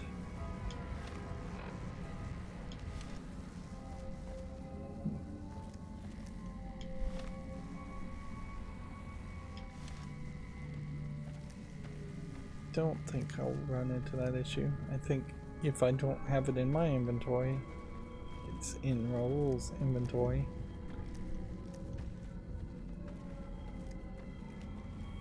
This might be one of the few places where C4 and the detonator is necessary.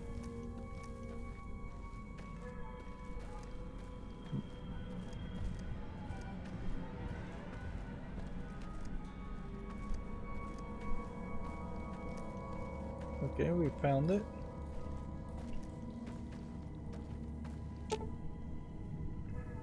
Let's see. Crystals in the rock seem to indicate a packet of potassium nearby, so strategically placing C4 can be enough to destroy both the cave and the vault. Let's see what happens when we do this. Need at least 5 packs of C4 to get the job done. I'm sure you'll be fair and equitable, boss.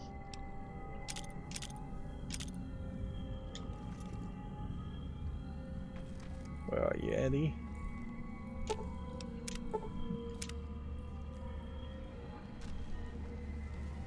Tell me you have some C4.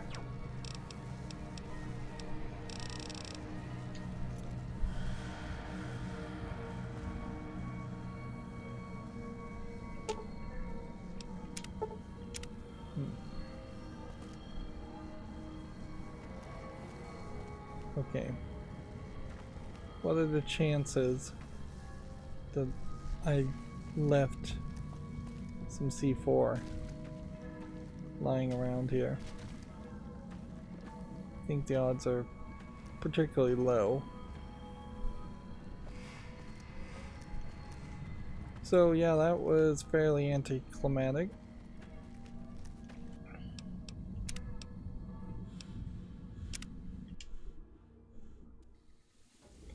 Okay. Well, keep that in mind. I'm pretty sure I can buy C4 if I don't have any in my inventory. And otherwise I'll just sort through all of this. Items I have off screen, and then we'll see what happens when we blow up the place at the beginning of the next episode. Yeah,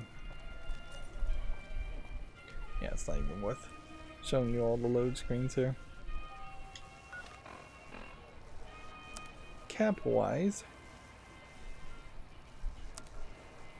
We have 10,000 caps. I think we need somewhere between 50,000 caps to 100,000 caps to get everything I would possibly want. We still have a lot of these magazines that maybe could be sold for some value once everything is up to 100. And definitely that would be nice to just get all the items up to 100. I could also sell bullets if I got really desperate. Stats wise, special hasn't changed in probably 20 or 30 hours and is not likely to ever get changed. Unless I'm just going to hack the game with the console commands and increase my special stats, which would be nice, but I only really do that after I've just done everything else in the game. We've gotten our skills up fairly high, but yeah, brass knuckles, power fist, and displacer gloves are considered unarmed. Interesting. Survival is almost at 100. Sneak going up to 100 is probably not a high priority. Probably should put medicine up to 100. That is kind of funny that I haven't focused on that, or put guns up to 100.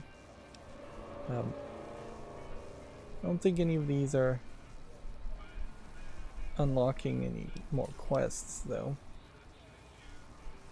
And then this is definitely the menu you would want to be able to see what is a new quest.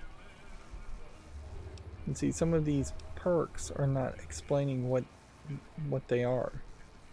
Like, your frequently water consumption has led to improved benefits from drinking hydrating fluids. Remember, if we were playing in hardcore mode, I would have a whole thirst mechanic in the game, and so most people probably would have gotten that perk.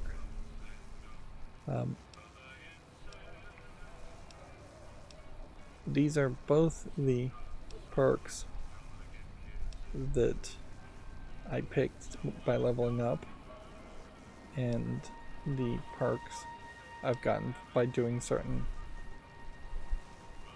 quests. Seems like you should be able to sort through all of those. Jury rigging has proven to be the best perk.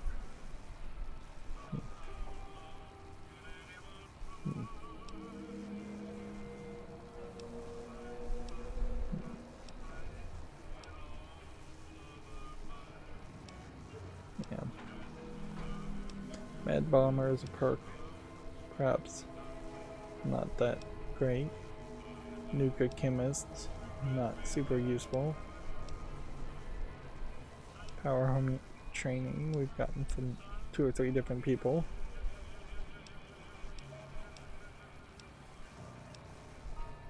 I wish we could take another tag. Yeah, the vast majority of those perks are not useful though. Then I always get confused as to sometimes you see different factions here and sometimes you kind of just don't see the factions. And NCR as a good-natured rascal is just still not particularly good. We've done 79 quests, so I wonder if there's barely 100 in the game. Maybe there's only 80. Who knows? Maybe there's a bunch more after we do the fight. We have now been addicted once. We haven't exploded any pants. We haven't created any weapons. No explanation on that. As far as water consumed, it says 0, which just makes me think the whole game is glitched, or water consumed means drinking water in cisterns. Can't do Sandman kills. Probably could do Paralyzing Punch, but that might require a perk. Robots requires a perk. We slept 10 times. Can't eat corpses without taking a perk. Can't do Mysterious Stranger without a perk. Which, skipping Mysterious Stranger while playing very easy a good decision. It's going to save you a lot of time overall. Challenges completed overall has been 68. Disintegrated about 30 people, failed 9 speech checks. Total thugs killed 889. Items repaired, different from items created. The amount I have traded now is 318,000 caps. That's quite a lot. So yeah, suffice it to say, we've played this game quite a bit. And it's all for naught, as far as I can tell. It all feels like it's just going to fizzle out with the last few quests. And then I probably, once I've finished the last few quests, will have no motivation to do anything else. The achievements aren't going to help with this either, in that I have 34 out of 75 quests. So unless each bit of DLC gives me a whole bunch of achievements, I'm not going to be at that 60 to 70 of 75 achievements completion ratio that would make me think I could run around and get all the achievements.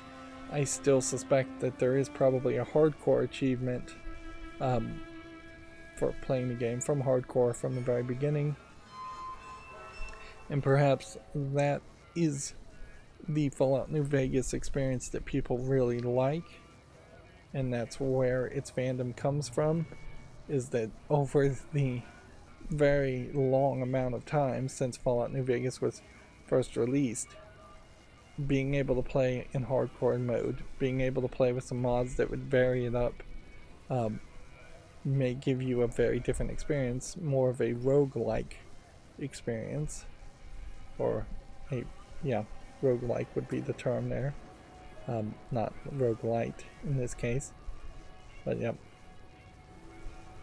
I could see some experts at New Vegas really loving that experience, but that's not really the game that most people would experience the first playthrough. And I don't think most gamers in 2024 would get over that hump of spending 100 hours playing Fallout New Vegas the way Bethesda expects you to play Bethesda games, and then you're supposed to just magically know that you actually are supposed to have a second playthrough, or a third playthrough, or a fourth playthrough, or whatever, where you're playing it more like a roguelite, and you're a roguelike, and you're playing in hardcore mode. It is also possible that just playing on very easy, I've ruined my own experience here, and so that is something worth experimenting with, is once we've done everything, just to turn all of the just turn up the difficulty and see what happens. Anyways, that's going to be it for this recording. As always, I ask you to like, share, subscribe, and keep on watching. Thanks.